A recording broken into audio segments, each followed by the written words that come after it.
springs, what does it mean to me? We have to have a sense of home. And to have that awe and wonder that the springs give you brings it home. And you have to take it personally, so it's mine. It's just not someone else's to deal with. It's my responsibility. Here in Florida, we have not just the Department of Environmental Protection, but we also have 5 water management districts.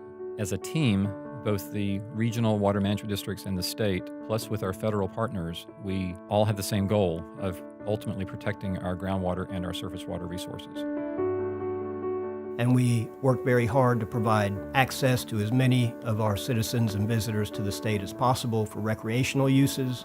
They're tremendous economic drivers for local communities. And we work very hard to keep the springs as pristine and natural as possible so that people can experience the real Florida. Stewardship agencies like the DEP and other organizations are critical, so important, especially now.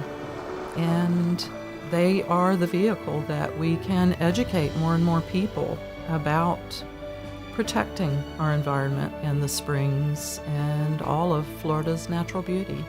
So important.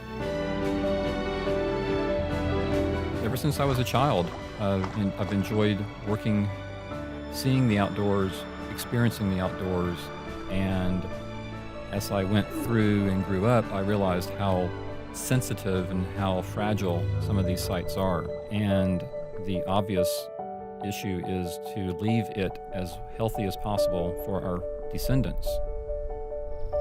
When I get antsy and uncomfortable in the city, I head down to our river place on the Santa Fe River, and all of a sudden, all of that traffic and noise and phone calls and pressure just dissipate. It goes away. All I hear are the birds and the water trickling, looking at the turquoise blue. It's beyond words. As you can tell, it's my happy place. I want to be remembered as someone who took the job of protecting the springs personally. Someone who didn't see it as a job, someone who saw it as extremely important in their life, something that is a legacy that can be passed on. That's what it means to me.